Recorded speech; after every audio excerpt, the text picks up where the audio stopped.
Olá! Na aula de hoje vamos falar sobre eletrocardiograma. Porém, antes de iniciar esse vídeo, peço que vocês assistam o segmento de aulas que eu deixei linkado na plataforma, seguindo aí a ordem de aula 1, aula 2, aula 3 e assim sucessivamente.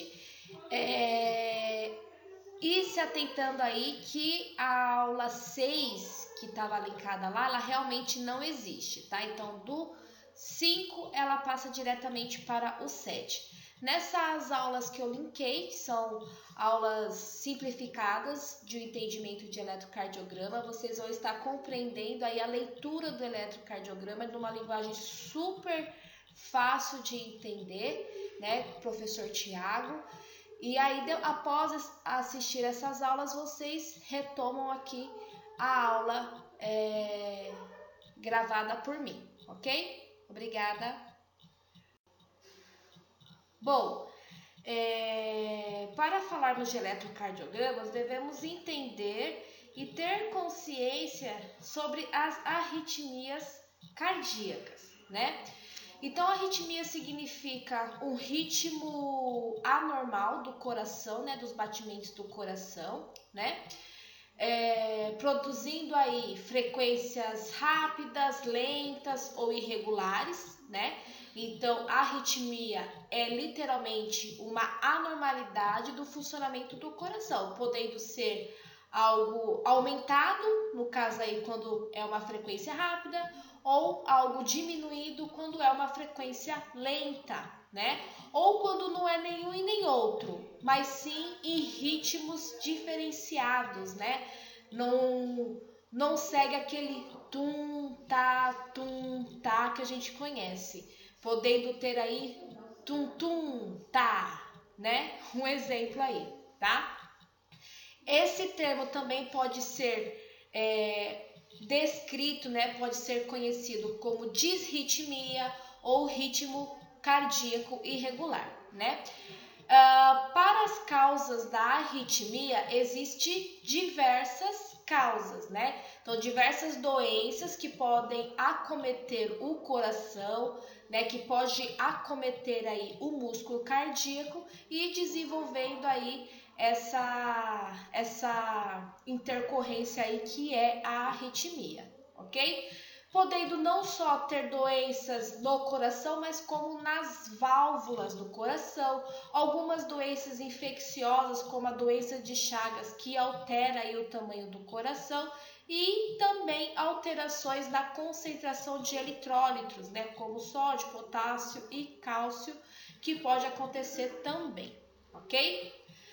E aí vamos saber quais são os tipos de arritmia, né? Então, temos aí o entendimento das arritmias, que pode ser dois tipos de acordo com a sua frequência. Então, pode ser uma taquicardia, né, quando maior de 100 batimentos por minuto, ou bradicardia, quando menor de 60 batimentos por minuto, ok? E quanto ao local de origem, ela se divide em arritmias supraventriculares, que é aquelas que estão relacionadas à parte superior do coração, no caso aí então o átrio, né? Então o átrio ou na região ali onde existe o nódulo atrioventricular, né?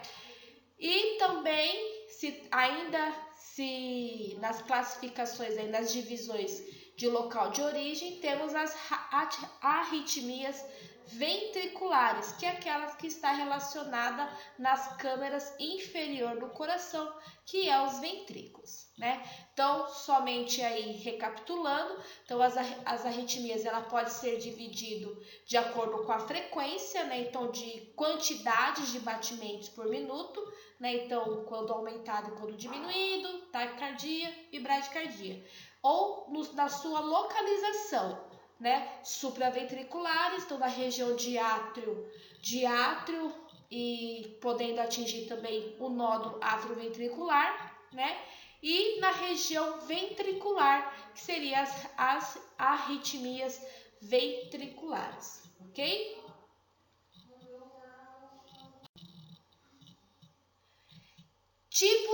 de taquicardia, né? Então aí das arritmias, né? Que estamos aí agora falando das que relacionada à frequência, né? Então, taquicardia atrial, né? Fibrilação atrial, extrasístole ventricular, taquicardia ventricular e fibrilação ventricular. Então, esses são os tipos de arritmia, ocasionando aí um aumento do ritmo, né? Então, taquicardia atrial é o ritmo rápido do coração que se origina nos átrios. Fibrilação atrial são os impulsos elétricos extras originados nos átrios que desencadeiam batimentos rápidos, desorganizados e irregulares. Extrasístole ventricular, impulsos elétricos extra originados do ventrículo que promove batimentos antes do tempo. Taquicardia ventricular são os impulsos elétricos originados nos ventrículos que promovem um ritmo rápido e potencialmente ameaçador à vida. E a fibrilação ventricular, que é um ritmo rápido, desorganizado e errático, né? Que não produz contração ventricular e causa morte súbita, necessitando aí de ressuscitação imediatamente, né? Junto aí com a desfibrilação, ok? Então, esses são os tipos de taquicardia. Bom, agora vamos falar sobre as bradicardias, né? Existem 3 tipos básicos de bradicardia, né?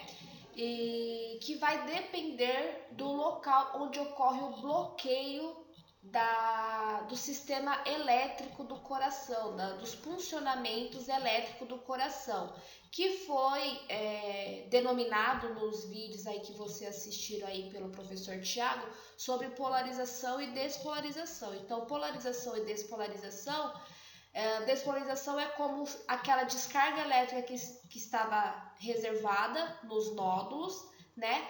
Elas foram liberadas ali para os tecidos conforme aí as conduções de cada nódo, né? Nós temos o nodo sinusal, né? Que libera aí esses pulsos elétricos para os átrios, e temos o nodo atrioventricular que libera aí esses pulsos elétricos, né?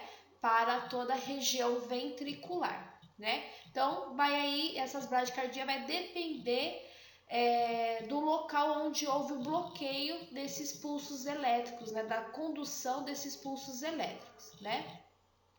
Quando há o bloqueio do nódo sinusal, nós temos aí um bloqueio atrioventricular, ok? Além disso, o bloqueio do impulso elétrico pode ocorrer também no nódo atrioventricular, né?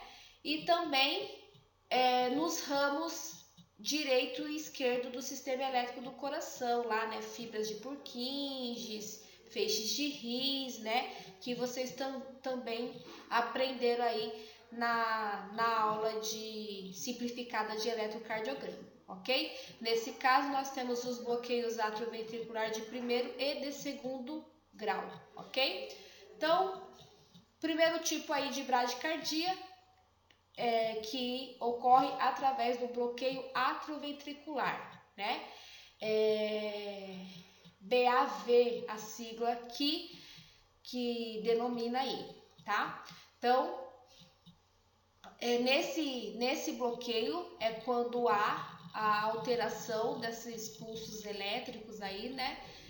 No nódulo atrioventricular, né? Onde se caracteriza aí pelo atraso da condução, né?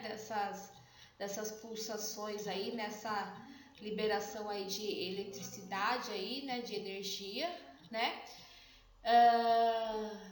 E aí ocasionando aí esse bloqueio, né? Então é um bloqueio caracterizado por distúrbio da condução elétrica dos átrios para os ventrículos, ok? Bom, o próximo que iremos falar é o bloqueio atrioventricular de primeiro grau, né? Enquanto o bloqueio atrioventricular dito anteriormente, ele se caracteriza por um desajuste na condução, né, das pulsações aí das eletricidades, né, vamos dizer assim.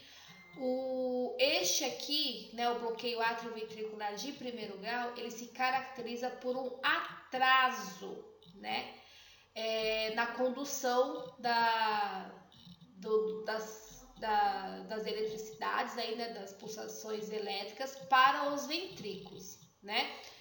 Então, isso acontece mediante esse atraso diretamente do nódo atrioventricular, mas também pode ser algo que esteja acontecendo no sistema de condução, lá no feixe de His, nas fibras de Purkinje. Ou até mesmo pode acontecer as duas coisas ao mesmo tempo, o atraso do nódo atrioventricular e também no sistema de condução lá, que são aquelas fibras que nós vimos aí na aula de fisiologia do professor, ok? Na sequência, nós temos o bloqueio atrioventricular de segundo grau, BAV2, né? Que caracteriza-se pela falha de condução atrioventricular, né? Então, isso acontece após uma dificuldade progressiva na condução, né? Da condução dessas pulsações aí, né? Dessas energização aí que nós aprendemos, né? E pode ocorrer em pacientes que já tiveram um bloqueio, né? Essa bradicardia de primeiro grau que nós falamos anteriormente, tá? Pode ser benigno essa situação, né? E pode ficar por isso mesmo, né? Não evoluir, né, com mais gravidade, tá? Porém, pacientes idosos, né, que já têm um problema cardíaco, isso pode ser muito perigoso, tá? E aí nós temos o bloqueio atrioventricular de segundo grau, MOBS, né? Que é onde ocorre um distúrbio nos sistemas do feixe de His e de Purkinje, né? Então, um distúrbio infranodais, que chamamos, tá? Nesse caso aqui, a gravidade é muito maior, né? É uma gravidade onde facilmente pode evoluir para o bloqueio total, né? Então, o bloqueio atrioventricular total, né? Podendo aí ser presente, né? E é presente aí no infarto agudo do miocárdio, né? Então, está associada aí no índice de mortalidade muito maior, ok? E por último, né, que é o mais crítico, que é o bloqueio atrioventricular total, né, ou bloqueio AV de terceiro grau, né, que é onde é caracterizado pela completa dissociação atrioventricular, né? Então, é onde realmente há a parada, vamos dizer assim, né? Então, o ritmo do ventricular é ainda mais lento que o do átrio, tá? Então, dentro lá da fisiologia que nós aprendemos, né, a onda Q, o complexo QRS, ele é bem acentuado, né, porque a força de contração do ventrículo, ela é bem maior do que a do átrio, então isso já é óbvio, né, e nesse caso aqui, o ritmo do ventrículo, a força, ela é muito baixa, muito pequena aí, muito diminuída, menor até que do átrio, tá? Então, nesse caso aqui, a frequência do ventrículo pode ser em torno de 40 batimentos por minuto, né? E o ritmo do átrio lá, que pode estar presente, não é nem por questão que o átrio está contraindo e relaxando, mas sim que ele está fibrilando, né?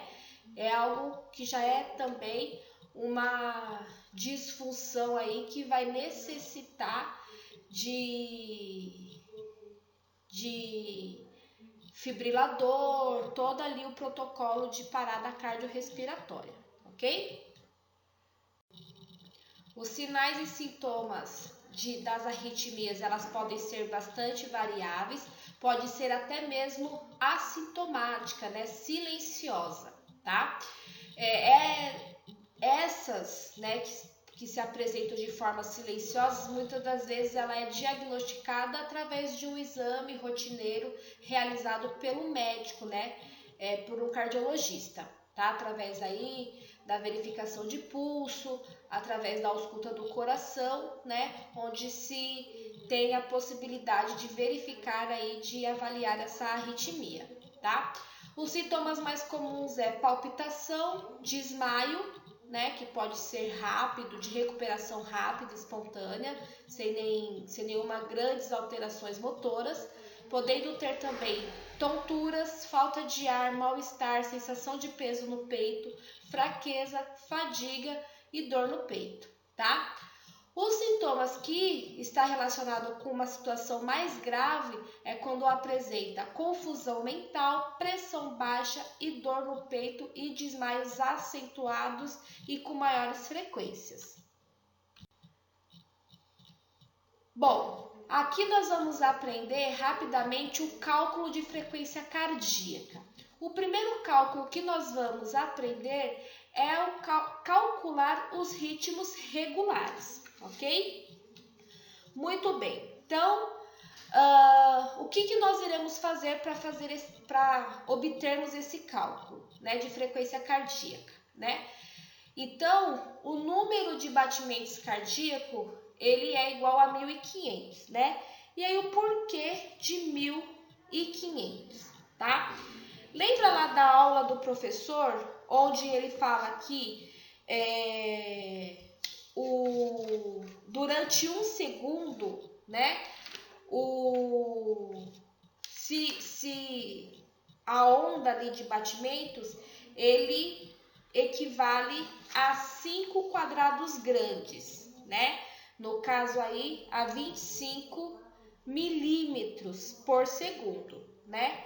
Então, considerando que 1 minuto é igual a 60 segundos, 25 vezes 60 é igual a 1.500, tá? Então, nós pegamos esse 1.500 e divide pelo intervalo entre os dois complexos QRS, né?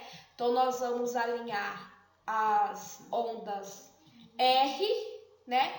Contar quantos quadradinhos tem, certo? E aí fazer a conta, tá? Então, no caso aqui tem 22 quadrados, né? Então, 1.500 dividido por 22, nós temos aí 68,18 batimentos por minuto, ok? Então, ele é bem fácil. Somente contar os quadradinhos aí já vai ter aí esse entendimento, ok?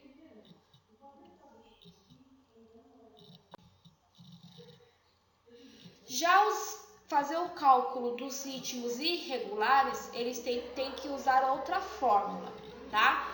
Nesse caso aqui, a gente já não consegue utilizar como referência a onda R, né? Porque como se trata de um ritmo irregular, elas vão ter irregularidades, né? Como diz já o nome. Então, nesse caso aqui, nós vamos contar 15 quadrados grandes, né? E aí, como nós sabemos, né, fazer essa contagem, a gente alinha 1, então conta 1, 2, 3, 4, enfim, 15 quadrados grandes. E dentro dessa contagem, né, nesse espaço que você contou, nós vamos ver quantos complexos QRS você vai encontrar, né? Então, no caso aqui, foram 3 complexos QRS, né, que é aquele onde tem, né, a onda apontadinha para cima, né? Então, 1, 2, 3. E aí, 3 vezes 20, certo? Temos aí o cálculo aí, né, de 60 batimentos por minuto, ok? Isso é utilizado para calcular ritmos irregulares, tá certo? E essa numeração 20 faz parte da fórmula, tá?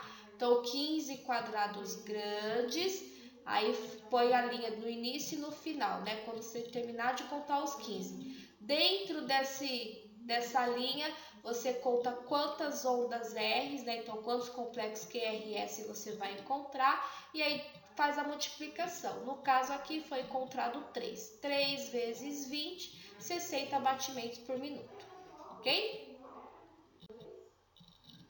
Muito bem. Bom, continuando aí falando das questões do coração, vamos falar de cateterismo cardíaco, né? Então, cateterismo cardíaco, também conhecido como coronariografia ou angiografia coronariana, né?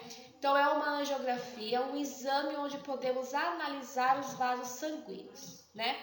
Então, como que se faz esse exame? Então, o médico ele vai estar escolhendo um vaso, né? Então, uma artéria para ele avaliar, para ele estudar. No caso aqui será uma coronária, né? Então, uma artéria coronária, então uma artéria lá do coração.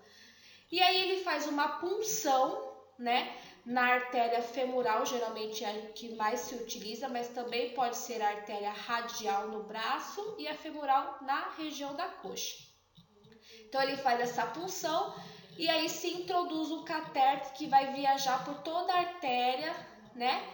Chegar lá na artéria aorta até chegar no coração, tá? Até chegar lá aonde ele onde nasce, né? A artéria ali é onde nasce todas as artérias, os ramos das artérias coronárias, tá?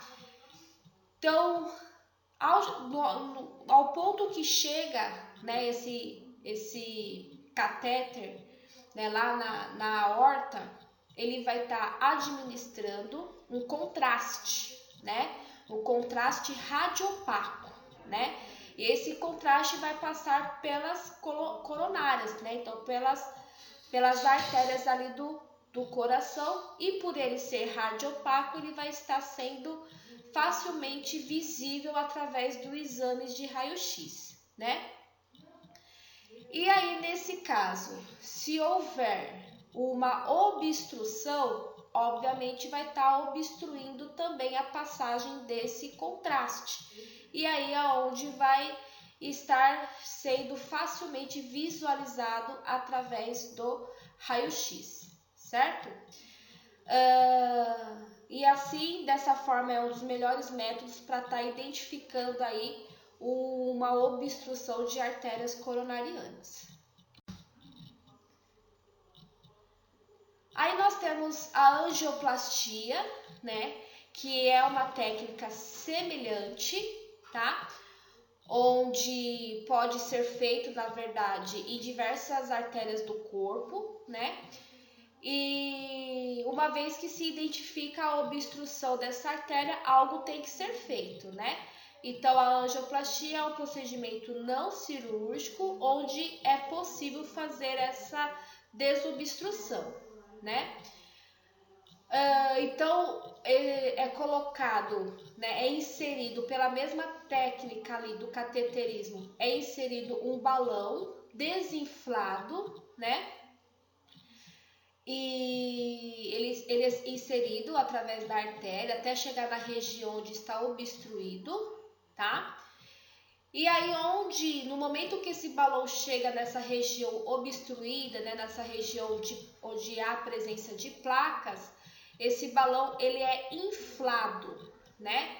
E o que acontece é o quê? Quando infla esse balão, toda aquela placa de gordura ela é esmagada, né? E dessa forma a luz da artéria ela é aumentada, né? E assim permitindo aí o fluxo de sangue normalmente, tá? Então aí essa é a primeira opção, que é com balão. A segunda opção é com stent, né? Então a técnica é a mesma, certo? Geralmente se faz a opção por stent depois de ter feito a angioplastia por balão, né? Então o stent ele acaba tendo aí uma resistência, tá? E aí com o stent a chance né, da artéria voltar a ficar desobstruída é menor, tá?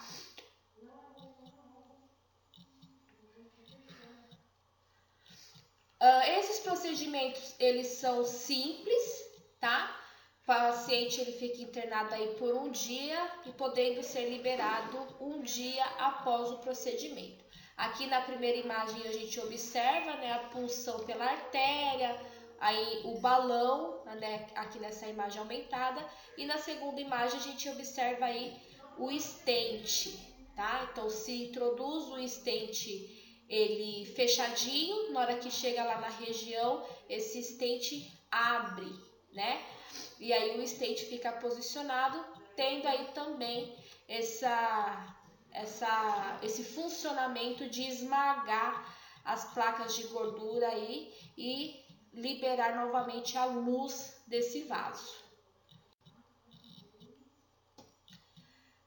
Após o procedimento, o paciente ele vai ficar deitado por algumas horas, né? Deve ter aí a compressão na região, aí na artéria onde houve essa punção, né? Onde foi inserido, né? Esse catéter, para assim evitar a presença de hematomas, né?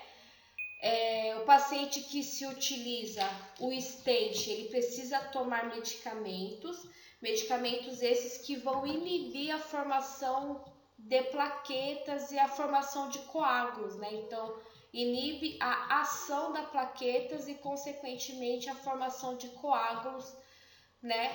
Aí nessa região onde foi colocado o stent, ok?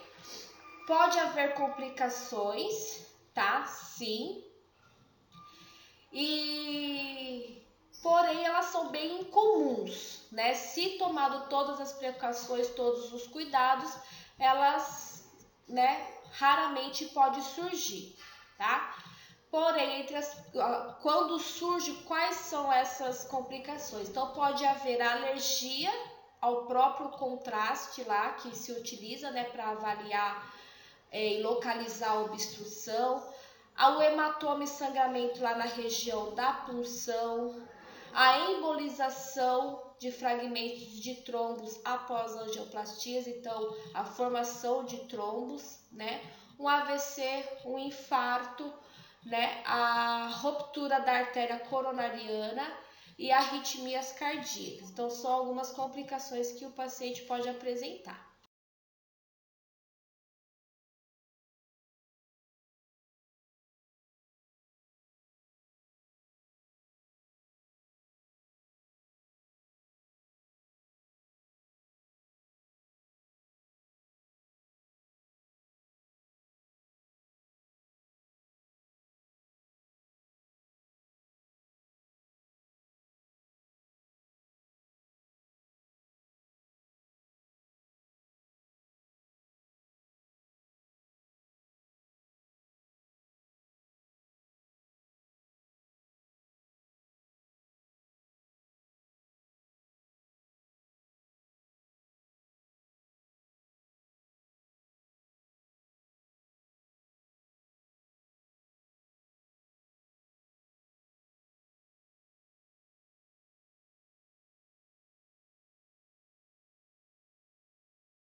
E os cuidados após o procedimento, né? O paciente ele vai ficar sobre a função de anticoagulante, então vai ficar prescrito para ele, né, anticoagulante de 12 a 24 horas após o procedimento, né?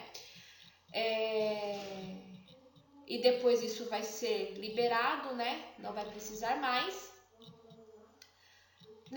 Necessita de repouso absoluto, manter-se em posição Fowler, nitroglicerina e heparina sobre bomba de infusão. Heparina é anticoagulante, nitroglicerina é para o funcionamento cardíaco, controle de pressão arterial frequente, não a cada 4 vezes em meia hora e depois em hora. Verificação do curativo na região onde houve a punção, então na região inguinal ou no braço, né, se for de escolha o braço. Dieta leve, né? E cuidados com o cateterismo aí, né? Após, né, o cateterismo aí.